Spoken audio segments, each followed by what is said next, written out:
अमृतसर से special train दोपहर 2 बजे को चली। 8 घंटों के बाद मुगलपुरा पहुंची। रास्ते में कई आदमी मारे गए, मुतअद्दिद जख्मी और कुछ इधर उधर भटक गए। सुबह 10 बजे कैंप की ठंडी जमीन पर जब सिराजुद्दीन ने आंखें खोली और अपने चारों तरफ मर्दों, औरतों और बच्चों का एक मतलातम समंदर देखा तो उसकी सोचने की कुव्वतें और भी ज़ईफ हो गईं। वो देर तक गदले आसमान को टुकटुकी बांधे देखता रहा।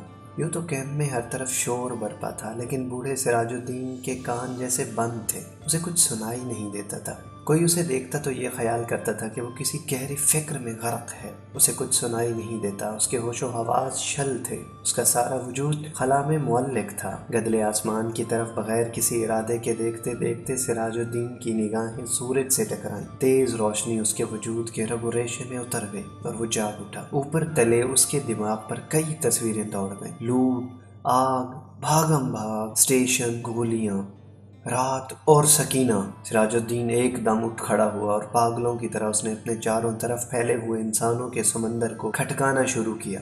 पूरे 3 घंटे वो सकीना सकीना पुकारता कैंप की खाक छानता रहा, मगर उसे अपनी जवान इकलौती बेटी का पता न चल सका। चारों तरफ एक धांधली सी मची हुई थी। कोई अपना बच्चा ढूंढ रहा था, कोई माँ, कोई बीवी और कोई बेटी। सिराजुद्दीन थक हार कर एक तरफ बैठ गया और हाफजे पर जोर देने लगा कि सकीना इससे कब और कहाँ जुदा हुई थी। लेकिन सोचते सोचते उसका दिमाग सकीना की माँ की लाश पर जाकर जम जाता, जिसकी सारी अंतड़ियां बाहर निकली हुई थी। इससे आगे और वो कुछ न सोच सका। सकीना की माँ मर चुकी थी। उसने सिराजुद्दीन की आंखों के सामने दम तोड़ा था, लेकिन सकीना कहाँ थी? इसके मुताल्लिक उसकी माँ ने मरते हुए कहा था, मुझे छोड़ दो और सकीना को लेकर जल्दी यहाँ से भाग जाओ। सकीना उसके साथ ही थी। दोनों नंगे पांव भाग रहे थे। सकीना का दुपट्टा गिर पड़ा था। उसे उठाने के लिए सिराजुद्दीन ने रुकना चाहा, मगर सकीना ने चिल्लाकर कहा, अब्बा जी छोड़िए। लेकिन उसने दुपट्टा उठा लिया। ये सोचते सोचते उसने अपनी कोट की भरी हुई जेब की तरफ देखा और उसमें हाथ डालकर एक कपड़ा निकाला। सकीना का वही दुपट्टा था। लेकिन सकीना कहाँ थी? सिराजुद्दीन ने अपने थके हुए दिमाग पर बहुत जोर दिया, मगर वो किसी नतीजे पर ना पहुंच सका। क्या वो सकीना को अपने साथ स्टेशन ले आया था? क्या वो इसके साथ गाड़ी में सवार थी? रास्ते में जब गाड़ी रोकी गई थी और बलवानी अंदर घुस आए थे, तो क्या वो बेहोश था जो वो सकीना को उठा कर ले गए? सिराजुद्दीन के दिमाग में सवाल ही सवाल थे, जवाब कोई भी नहीं था। उसको हमदर्दी की जरूरत थी, लेकिन चारों तरफ जितने भी इंसान फैले हुए थे, सबको हमदर्दी की जरूरत। सिराजुद्दीन ने रोना चाहा, मगर आंखों ने उसकी मदद न की। आंसू जाने कहाँ गायब हो गए थे। 6 रोज के बाद जब होशो हवास किसी कदर दुरुस्त हुए, तो सिराज उन लोगों से मिला जो इसकी मदद करने के लिए तैयार थे। 8 नौजवान थे जिनके पास लॉरी थी, बंदूकें थी। सिराजुद्दीन ने उनको लाख लाख दुआएं दी और सकीना का हुलिया बताया। गोरा रंग है, बहुत ही खूबसूरत है, मुझ पर नहीं अपनी माँ पर थी। उम्र 17 बरस के करीब, इकलौती लड़की है।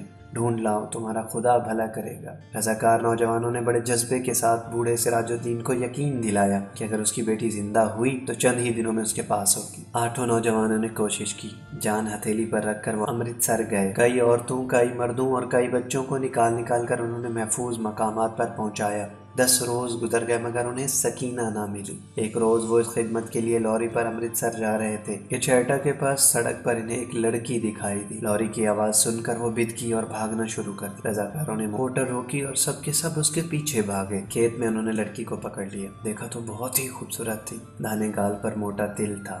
एक लड़के ने उससे कहा, घबराओ नहीं, क्या तुम्हारा नाम सकीना है? लड़की का रंग और भी जर्द हो गया। उसने कोई जवाब ना दिया, लेकिन जब तमाम लड़कों ने उसे दम दिलासा दिया तो उससे उसकी वहशत दूर हुई। उसने मान लिया कि वो सिराजुद्दीन की बेटी सकीना है। 8 रजाकार नौजवानों ने हर तरह से सकीना की दिलजोई की। उसे खाना खिलाया, दूध पिलाया और लॉरी में बिठा दिया। एक ने अपना कोट उतार कर उसे दे दिया, क्योंकि दुपट्टा ना होने के बाद वो बहुत उलझन महसूस कर और बार बार बाहों से अपने सीने को ढांकने की नाकाम कोशिश में मसरूफ थी। कई दिन गुजर गए। सिराजुद्दीन को सकीना की कोई खबर न मिली। वो दिन भर मुख्तलिफ कैंपों और दफ्तरों के चक्कर काटता रहा, लेकिन कहीं से भी उसकी बेटी सकीना का पता न चला सका। रात को वो बहुत देर तक उन रजाकार नौजवानों की कामयाबी के लिए दुआएं मांगता रहा, जिन्होंने उसको यकीन दिलाया था कि अगर सकीना जिंदा हुई तो चंद ही दिनों में वो उसे ढूंढ निकालेंगे। एक रोज सिराजुद्दीन ने कैंप में उन नौजवान रजाकारों को देखा। लॉरी में बैठे थे। सिराजुद्दीन भागा भागा उनके पास गया। लॉरी चलने वाली थी कि उसने पूछा, बेटा मेरी सकीना का पता चला? सबने यकजुबान होकर कहा, चल जाएगा चल जाएगा, और लॉरी चला दी। सिराजुद्दीन ने एक बार फिर उन नौजवानों की कामयाबी के लिए दुआ मांगी और उसका जी किस कदर हल्का हो गया। शाम के करीब कैंप में जहाँ सिराजुद्दीन बैठा था उसके पास ही कुछ गड़बड़ सी हुई। 4 आदमी कुछ उठाकर ला रहे थे। उसने दरियाफ्त किया तो मालूम हुआ कि एक लड़की रेलवे के पास बेहोश पड़ी थी। लोग उसे उठा कर लाए हैं। सिराजुद्दीन उनके पीछे पीछे हो लिया। लोगों ने लड़की को अस्पताल वालों के सुपुर्द कर दिया और चले गए। कुछ देर बाद ऐसे ही अस्पताल के बाहर गड़े हुए लकड़ी के खंबे के साथ लग कर खड़ा रहा, फिर आहिस्ता आहिस्ता अंदर चला गया। कमरे में कोई नहीं था, एक स्ट्रेचर था जिस पर एक लाश पड़ी थी। सिराजुद्दीन छोटे छोटे कदम उठाता उसकी तरफ बढ़ा। कमरे में दफातन रोशनी हुई और सिराजुद्दीन ने लाश के जर्द चेहरे पर चमकता हुआ तिल देखा और चिल्लाया, सकीना। डॉक्टर ने, जिसने कमरे में रोशनी की थी, सिराजुद्दीन से पूछा, क्या है? सिराजुद्दीन के हलक से सिर्फ इस कदर निकल सका, जी मैं इसका बाप हूँ। डॉक्टर ने स्ट्रेचर पर पड़ी हुई लाश की तरफ देखा, उसकी नब्ज टटोली और सिराजुद्दीन से कहा, खिड़की खोल दो। सकीना के मुर्दा जिस्म में जुम्बिश पैदा हुई। बेजान हाथों से उसने हजारबंद खोला और शलवार नीचे सरका दिया। बूढ़ा सिराजुद्दीन खुशी से चिल्लाया, जिंदा है, मेरी बेटी जिंदा है। डॉक्टर सर से पैर तक पसीने में गर्क हो गया।